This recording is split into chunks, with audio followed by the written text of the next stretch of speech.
person wants the sprint. I mean, speaking of La La Land, I mean, wasn't that director like 19 or something when he made that movie? Like, we all want that. And as I got older and as things were happening, and I don't want to get too, dive too deep, but it's like every goal I would attain, I was then on to the next one. So because I was just on to the next goal while working on that thing, so for example, get a record deal, boom, I got a record deal, so now the next goal is release an album. Okay, so then I'm thinking, I'm working on the album, and I know that I'm going to release that album, but then after that, I have to do a successful tour. So then I'm thinking like 3 goals ahead, and in all of it, I am ignoring everything in front of me. I'm ignoring the beautiful quality time that I'm spending with my friends in the studio. I'm ignoring the fact that I was damn near agoraphobic and scared of the world and scared to go outside out of fear of 1,000,001 things that could happen to me or the people I love. And here I am just a few years later traveling and eating in the Eiffel Tower and but I'm not thinking about it. So in present day, I finally have made this leap as an actor and a writer. Long story short, I'm actually writing a film right now that I'm gonna star in, and I'm gonna fund it. I'm gonna do it myself. And everyone's like, "You're crazy," and I'm like, "Fuck you, Kevin Smith, bitch. I'm about to kill this." So, but it is scary to do it. And recently, by now, I think that all the episodes will be out for a show called Mr. Corman on Apple TV, starring Joseph Gordon-Levitt. And I don't know how I did, but somehow me and him became friends, and we've been friends for a few years. And long story short, I had an opportunity to audition for this crazy character that an entire episode is about, and it is the first thing I'd ever done as an actor. And he was the first one to actually believe in me that I could do this. And I'm on set, and I'm freaking out, and I'm talking to my buddy Mike Holland. He's my producer at Bob Boy Productions. Shout out Mike. And Mike is like my producer back in the day. Only now here I am. Then I was 30 on this show, doing something I've only ever dreamed of doing.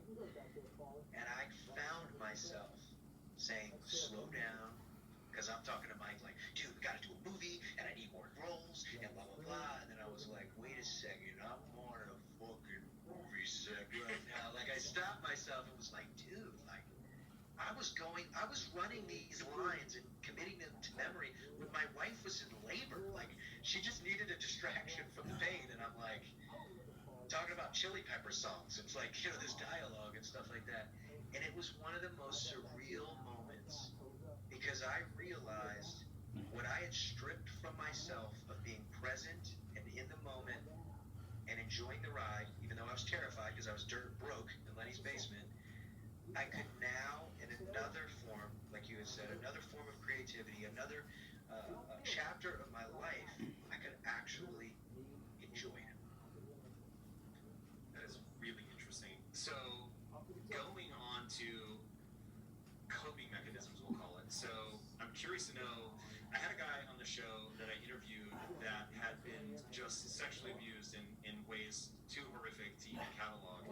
And he now teaches people how to construct an alter ego. And in the book, you talk about Batman. You say Bruce Wayne is just Bruce Wayne, but Batman gets to beat the Joker's ass, or whatever you said.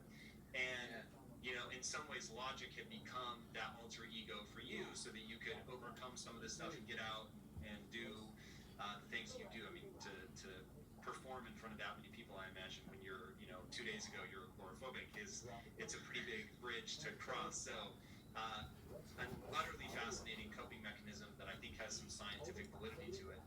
Now, as you go into acting, as you're writing the book, do you have a new coping mechanism, or do you use similar things where it's like, because I remember when I was really afraid to public speak, I would do what I call pushing my... No fucking way. I'm sorry to interrupt you. You had a problem with public speaking? I used to be crippled by anxiety. Crippled. Wow. So, yeah, we all have our stories. So, do you use a coping mechanism now, or have you just integrated this all so well that you're very attuned to calming yourself down?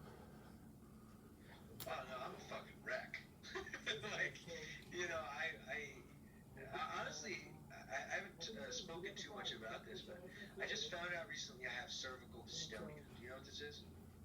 I've only heard about it through you. Okay. Oh wow. Well, yeah. So it's a neurological disorder, which basically either can cause a person's head to turn in one direction, and it's kind of stuck in that direction unless they use like a sensory tick. And for me, I have a tremor, a head tremor, and it goes in a no motion, and I cannot control it, and it causes me a lot of pain. So I know this. I guess for me, when it comes to these endeavors of acting and writing scripts and all this stuff,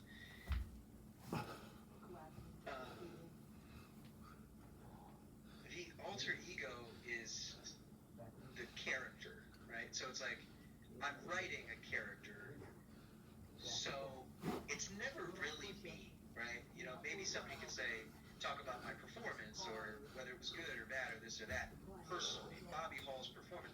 But when I'm creating, it's always as that. So even when I'm writing, right, I am pretending in my head that I am these characters. You know, if I'm writing from the perspective of a woman, well, I don't go, okay, well, what would a woman say? No, I go, what would a fucking human being say?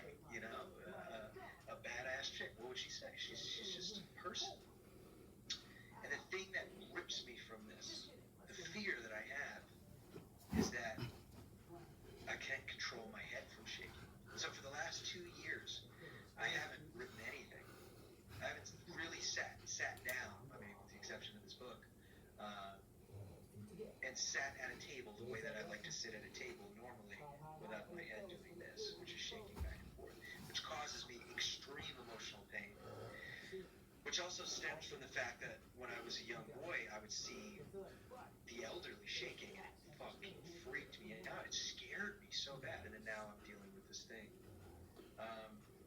I think it's crazy that, you know, as we're having a conversation and you're talking to me, I'm doing everything that I can to listen to you, while also wondering, are your viewers watching my head shake and wondering why? Do they think I'm nervous? Do they think I'm weird? Is it weird that I'm sitting on a couch at a certain angle and turning my head while trying to hold this and put my arm back here to look as normal as...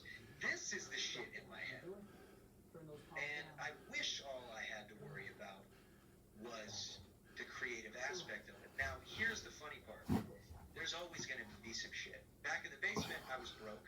With my mom, you know, and what I was going through, I was on welfare and food stamps, and, you know, my stepdad slit his Achilles heel open and bleeding profusely all over the kitchen floor while my mom was hauled off by the cops, or she was in a psych ward and I was all alone with my sisters.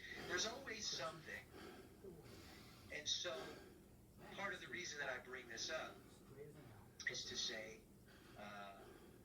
I don't know, I mean, I know it's a little odd, but just to say, like, there's always going to be something in our lives, there's always going to be something that isn't right, but we can't let it stop us from doing what we love.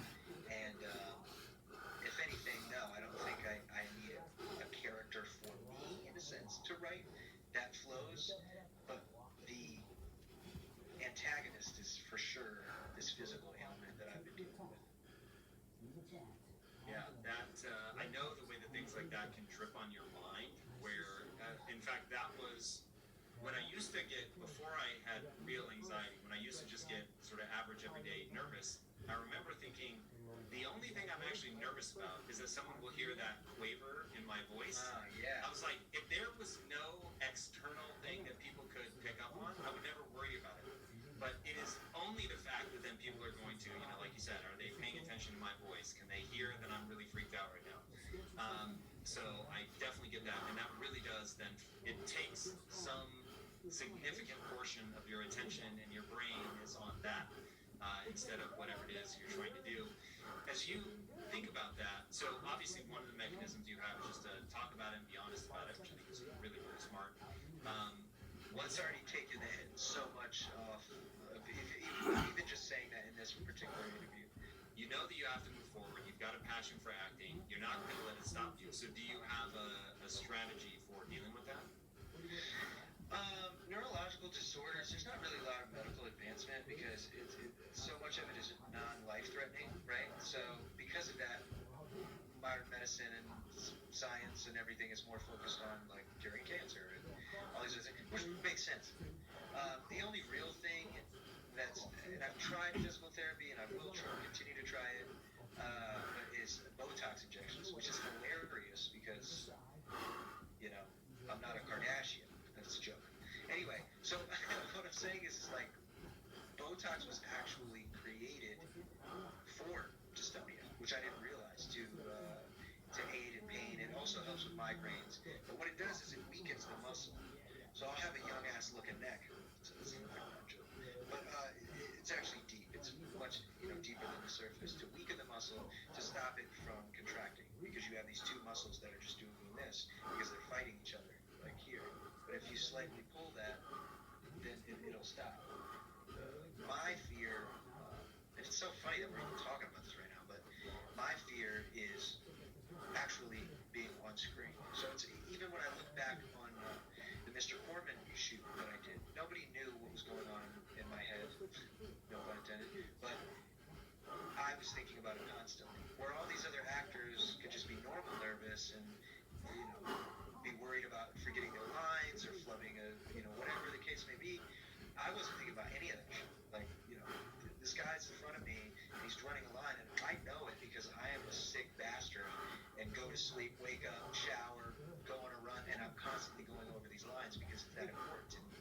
But really all I'm thinking about is what is the best position to look at this gentleman in front of me so that I don't shake, or how can I do this kind of neurological trick to trick my brain by touching the side of my face. But then further still, how can I do that and make it seem as though my character is just doing that naturally while having a conversation? This is the shit that scares me, man, because I think about the fact that I'm going to star in this movie that I'm writing, and I'm like purposefully not trying to write like stairs ahead intensely, like, you know what I mean, so that my head doesn't shake. And it's crazy, and I know it's kind of a first world problem at this point, but I guess I think the reason we're talking about it right now is because so many people have underlying things that they deal with personally that nobody else would know. And it's torture, man. It scares me. What if I've given this to my son?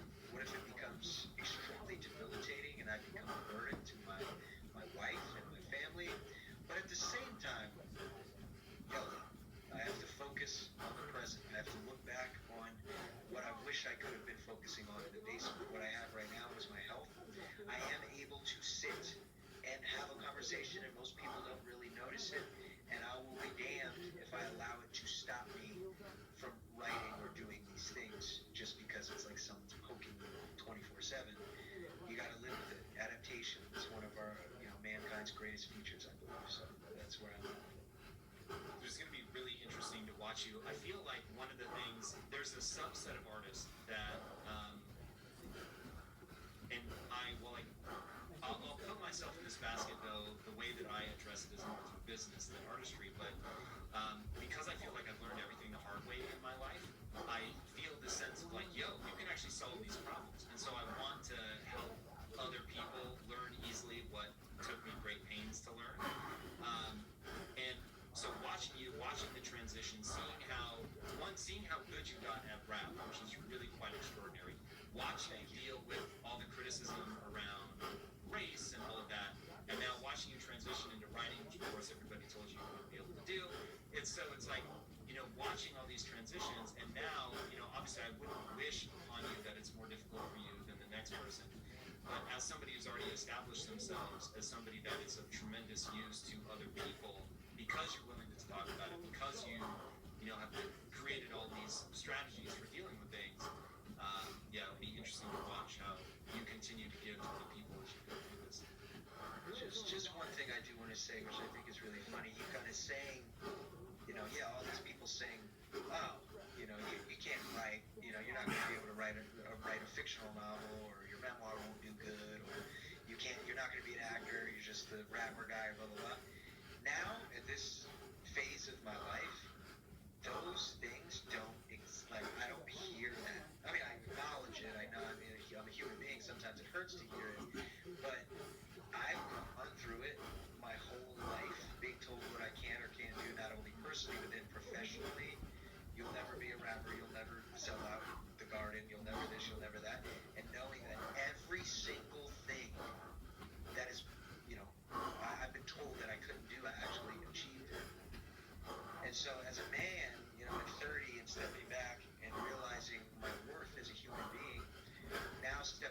this next realm, this next chapter of creativity, I know I can. I know I can. And for me, that's what this book is. That's what this conversation is. It's letting people know, like, dude, you can do it. Because at the end of the day, I just feel like we're all kids. Like, everyone's like, first graders with nuclear codes as adults. It's weird, but it's like, how could you look a beautiful child in the face and be like, you fucking suck, like, you're never gonna be, like, nobody would do, maybe 1% of the world would do that. It's such a disgusting concept to think of. And when I look at, other people, when they tell me their dreams and their ambitions and all this, I see this child inside of them that is pure and excited, and I root for that person because the child in me has been stepped on and kicked, but is still standing. So moving into this next chapter, I think the biggest thing, even though it's hard, even though my own voice goes, you can't do it, you're a fraud, everyone's going to know, I still say, yes, you can. How do you convince yourself to believe that?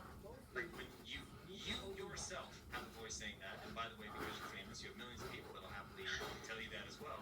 How do you compartmentalize that or soothe that voice and believe enough that you can do it, that you actually do the work? I've been alone, and I've had to be that voice, but I am also lucky to have amazing people around me. I'm blessed enough to have, I got a guy right here, right next to me right now named Tony, and he loves my music, and when I put my music out, he's a big fan, and he just goes, dude, this is great. And if I'm in the middle of making a song, I'm like, what do you think? He's honest. Oh, what if you try this instead? Or maybe do that, I'm surrounded by people who are loving and kind and can help me, guide me, aid me into ignoring that voice. When I was younger, it was about proving people wrong. Oh, you say I can't, and then this chip on your fucking shoulder. I'm going to show you. That is no reason to create art. That is no reason to follow your dreams out of spite. I mean, that's like an episode of Curb Your Enthusiasm. Who does that? You know what I mean? And I did that. I did that my whole career. And when I write and I work on scripts, I only do it for me and possibly anyone I can help with an underlying theme in the words. So, Interesting. The whole chip on your shoulder thing, I may have an unpopular view, but your career is evidence that the chip isn't all bad. And when I think about Star Wars, so I think in movie terms a lot, but I don't think that'll be lost on you. When I think about the reason that, Darth Vader is able to do what he does is because there is real power in the dark side. There is real energy there. And from anger, yeah. From anger, for sure. And so the way that I look at it is as there's the light side, there's the dark side, and I mean that in the Star Wars sense. And I try to spend at least 80% of my time in the light energy, the beautiful things I want to create, the people that I have around me that love me. But when I'm at my most fatigued, when I am just spent and I don't have anything more, I think about the people who want me to fail, and then I've got a bit more energy. And I just find that you have to be very careful how long you spend time there, because as you well know, it becomes very corrosive, and that in and of itself can ruin your health, stop you from having any ability to enjoy what you've accomplished. But nature gave us that tool for a reason. I agree. I wholeheartedly agree. I think in my situation, the chip became like a bag of Lay's. Like, you know what I mean? Like, it was more so, it wasn't just this little thing like, oh man, like, this person on the internet says, like, I can't make an album. It was like I was only doing it to prove that person wrong. It was like I was only writing raps as intricate as I could and doing it on purpose, thinking about someone else rather than just from my heart. So I agree. I think it is dope, man. I kind of like when people are like, "Oh, this guy's not gonna act," because I'm like, "Fuck you, man! Like, I'm gonna show you, you know." And I agree with you. I like that. I just don't like when it takes over.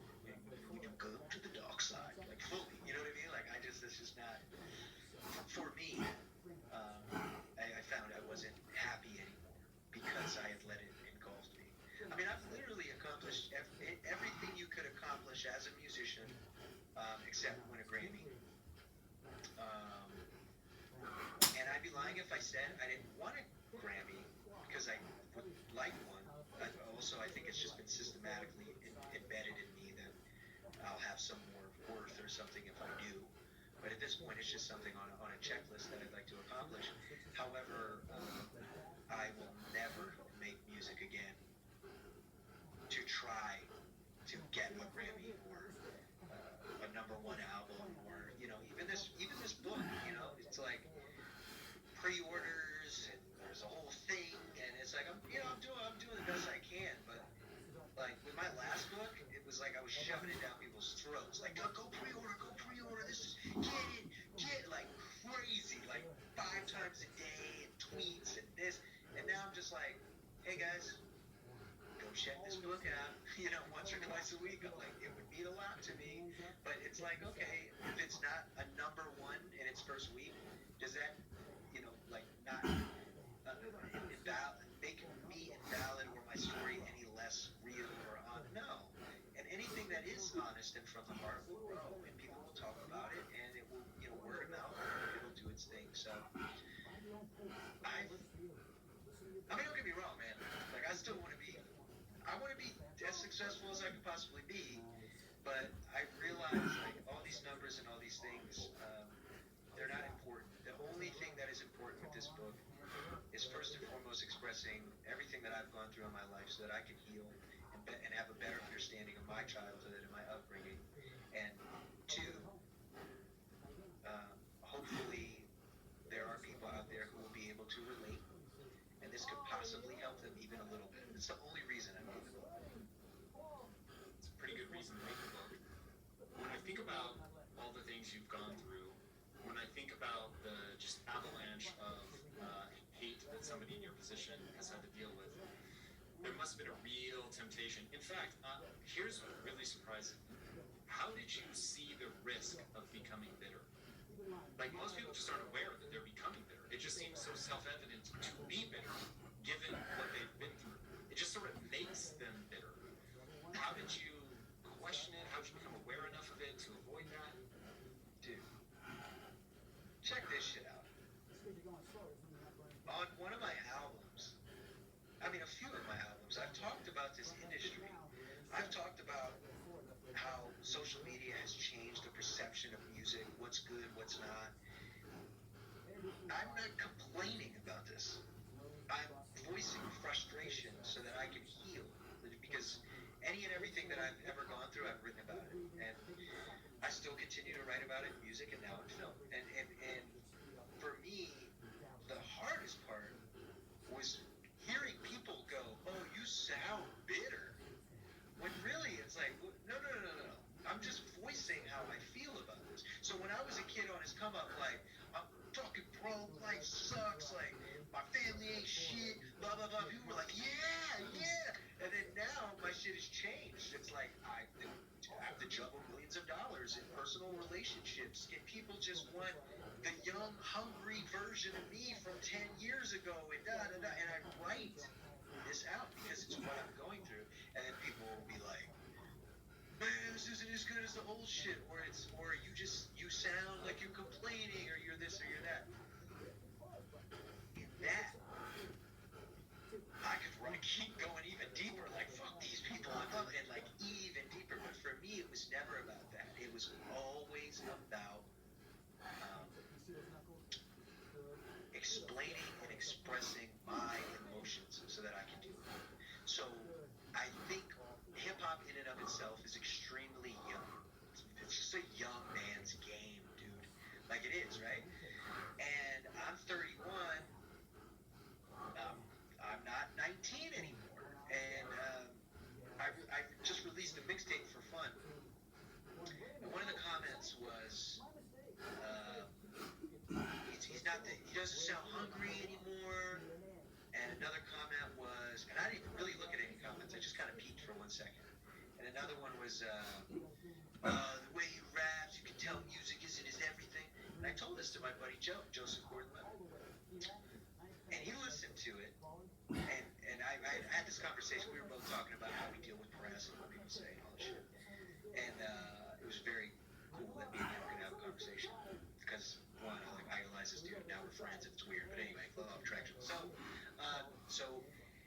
said that to him, and we had a good conversation. We hung up. Like 2-3 days later, he texts me this really beautiful text message. He goes, "Hey man, I just listened to the project," and he goes, "It's my favorite one because it's called the Bobby Tarantino series. It's like another alter ego within an alter ego with Logic." And he was like, "You know what you said about the kid who's like, you don't sound hungry anymore, like you're on your come up?" He goes, "You're not." He says, "You're not on your come up. You're a grown man." And he was like, "And I love this." He was like, "I hate listening to people, rappers mainly, in their 30s and 40s trying to pretend to be like they're 19 and talk about hoes and I got the newest Fendi clothes and I got this and da-da-da-da." And it's like, here you are talking about doing your best to be a good father, staying faithful to your wife. He's like, you are not a kid on his come up. You are a grown man and you are writing music and making, content for people of your age. And when he said that, dude, it just made me so happy because I could be bitter and I could try to be this young, hip guy. And like, no, man, I've accepted that a lot of the lingo has changed. And if I say dope, I probably sound old. Like, you know what I mean? Like, cool, dope, whatever. I think being happy with the person I see in the mirror has allowed me to not let that bitterness grow. I'll never be perfect, man. You know what I mean? It's like when I was a twig, when I was 100 pounds, I was so self-conscious about my body. And people on the internet would say, very mean thing. My own mother, when she saw me with no shirt on when I was a teenager, she was like, Auschwitz. Like, what? Like, who says that to somebody? Like, that fucked me up. You know what I mean? And then so I had this like thing in my head that was like, I need to be this strong guy. And then finally I put some man weight on, and at 28 years old, I would wake up at 5 in the morning and drop down like Bruce Wayne and do 200 push-ups in sets of 50 before I even started my day. I was in the gym 5 days a week for 2 hours a day. And do you know why? For other people. Like, that's what it was really about. Don't get me wrong, I did want to be a little healthier. I changed some things in my life. But and I know I'm going on here and I'm all over the place, but this is me. This is your guest. So I was working out and I was doing it from a place of health, cardio and lifting weights. But then on the internet, people are starting to notice that this dude who looks like the stick bug from A Bug's Life is now kind of putting on weight. They're calling me Bobby Biceps and shit, and that gets into my head, and it's like brainwashing me that I have to be this strong, manly man, and blah blah blah. And you know what? It took me being physically the strongest I'd ever been, the biggest I'd ever been in my life, to realize that all of that had nothing to do with strength, and that I had been strong my whole life, and I didn't need some outward physique to show me that or prove that to anybody else. I believe the punchline to life is how you feel about yourself when you're by yourself. It's really all that matters. How did you get to the point where you liked the person that you see in the mirror? When I realized I wasn't a fraud. I had so many people telling me what I was or what I wasn't, or that I was trying to be this or that I was trying to be that. And I was just always just trying to be myself, Sure, I've tried to rap like Kendrick Lamar and J. Cole because I think that they rap really cool. So maybe I'll try a cadence like them. I wasn't trying to be them. You know what I mean? But you could say the same thing for Tribe Called Quest, for, Nas and Jay-Z and Kanye West. Like, imitation is what they say, the serious form of flattery or something. You know what I mean? Like, these are guys that I look up to, and for me, it's funny that if you're not to go on another tangent, but you can't be a fan of a contemporary artist. Like, it's just not. It's, in a way, they're your enemy, but they're your brother. They're your competition, and it's like, no, dude. If Kendrick Lamar has a really cool beat, I'm gonna be like, Six, let's make a beat like that, and I want to do it in a completely different way. Realizing that that's okay.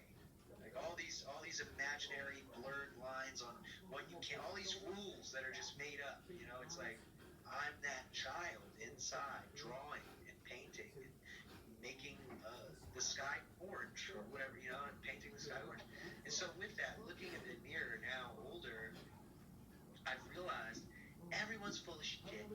Nobody knows what they're talking about. I don't know shit. Why am I worried about this? Like, my son is beautiful. My wife is amazing. My life is amazing. I'm just a guy who writes words down and sometimes raps them or sings them or acts them out in a scene. And some people literally hate me for it, and some people like me for it, and some people have no fucking idea. A majority of the people on this planet have no fucking idea who I am. So what? And it's just that kind of calming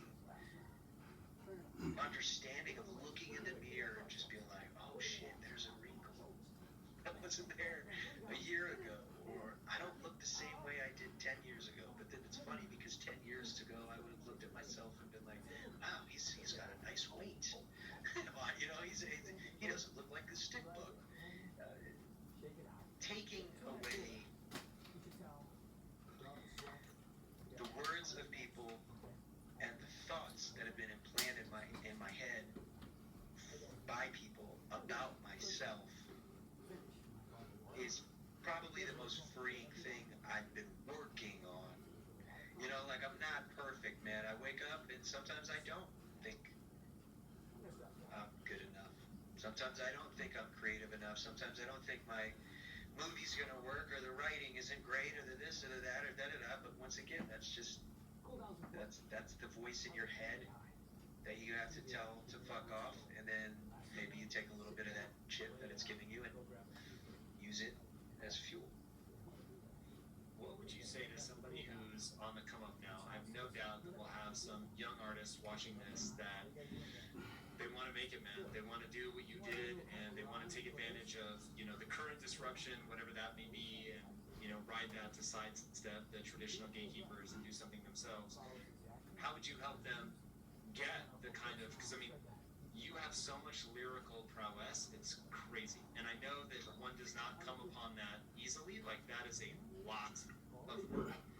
So how do you help them get in a frame of reference where they'll put in that work, but that they can enjoy it? Or maybe that's not how you think about it. I'm curious what advice you give. No, I do. Everybody wants shit handed to them. You know, we could say, oh, this generation, man, these young kids, man. Like, no, like, we were those kids. Like, everybody does. If you could have it handed to you when you're, you know, 18, like, if somebody could just go, here's your master's and all the information you would have learned in college and a degree, blah, blah, blah, you'd be like, all right, cool, yeah, I'll take it. But it's like, it's the experience, man. Like, you got to put in work. You have to earn it. You have to make it your life. The first thing I'll say is, before honestly really moving on to anything else in your life as far as any passion, so if we're talking about music, let's use that as an example, but at the end of the day, we're talking about creativity, we're talking about life, we're talking about dreams and goals, right? So utterly commit yourself to this one thing before moving on. So I've been doing music for 17 years, and it's only now that I am moving on to film and different things like that, while still doing music because I love it, because I'm an addict. And what I would say is, like, make it your everything. Like, don't be, and I'm still a student.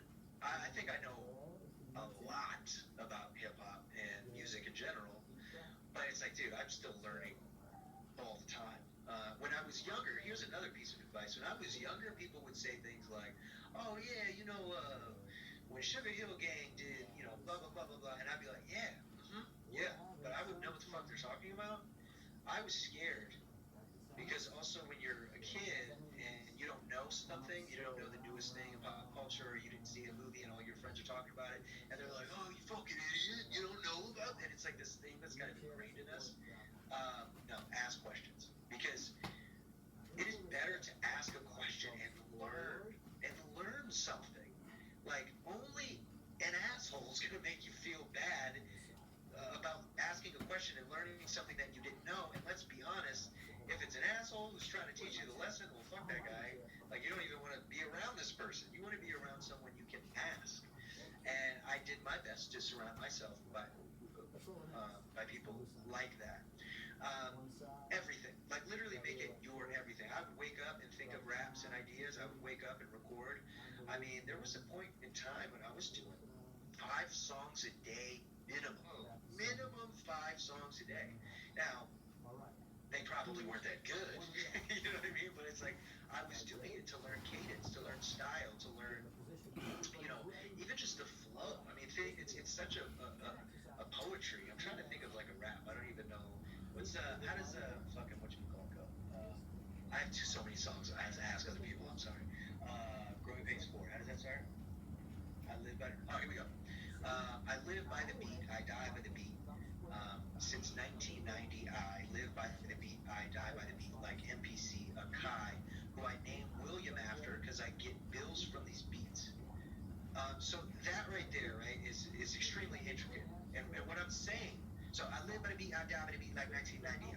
I live by the beat, I die by the beat like MPC Akai, who I named William after because I get bills for these beats. Fuck the industry, you know we keeping it real up in these streets. Came up in a world that's office access, artist promise, death and taxes. Don't give a fuck if you running the fastest. My anxiety make me spit it up. I'll admit it. I'm stuck in the clinic like Flynn Montgomery. Take a step back, tell me right now, boy, just what your summary. Creeping through fireside. Like, so that whole thing, there's a million things in it. I'm talking about the main character, Flynn Montgomery, who feels like he's stuck in this mental loop, and how that was actually me. I live by the beat, I die by the beat since 1990. What that means immediately out the gate is I live by the beat, like I live on this beat that I'm rapping on, but also I live by the beat of my heart since 1990, which is the year that I was born. I live by the beat, I die by the beat like MPC Akai. I'm surrounded by MPCs, which are drum machines, which make beats, which I also named one of the main protagonists, the characters of my second album, The Incredible True Story, which is about 2 gentlemen who are looking for a planet called Paradise in the year 2115, and it's this whole fucking thing. But one of the characters' names is William Kai, and I named him Kai after the Akai MPC. And also the play of words, I live by the beat, I die by the beat, like MPC Akai, who I named William after because I get bills from these beats. Bill is short for William. So then I'm talking about bills as far as money and this, da-da-da, whatever. Now, I'm not sitting here trying to suck my own dick. I'm just saying, I do what I do, and I do it very well, and that's one example of it. And the only reason I do what I do so well is because I made it my life. I have studied everyone who came before me, and I didn't just study, the Nas's and the KRS-Ones and the Big Daddy Kanes and Rakims and Wu-Tang Clans and Mos Defs, and I mean I could go on and on. I studied poetry. I studied the dictionary. I studied the thesaurus. I studied these books on anatomy that my mother had, so I understood a carotid artery and what goes into the brain and neuro and just our entire system and literally where organs are in the body. So it's like if I wanted to do some play on words about a hit, or how that would spread through your system like a disease or this or that, how long would it take, how this, I soaked up every piece of information that I could so that I could be better at what I wanted to do. And if you are not prepared to wake up every day to, in many ways, kind of like fuck your life up, turn down dates and hanging out with friends and all these things, then don't do it. But I think if you, as an artist, creative, whatever it is that you want to do, but I'm talking to a musician right now, let's say, if you really want it, just do it. It's that simple. Just do it and make it your life.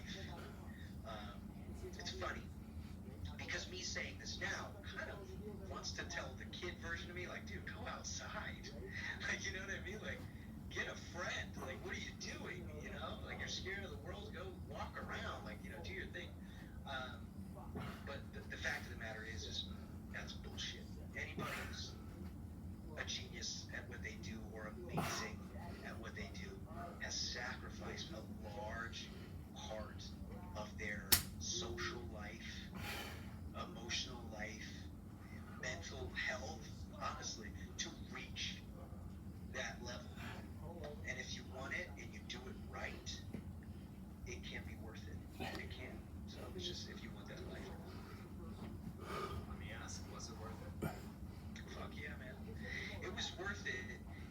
have been if I killed myself, which is something I think I would have done if I did not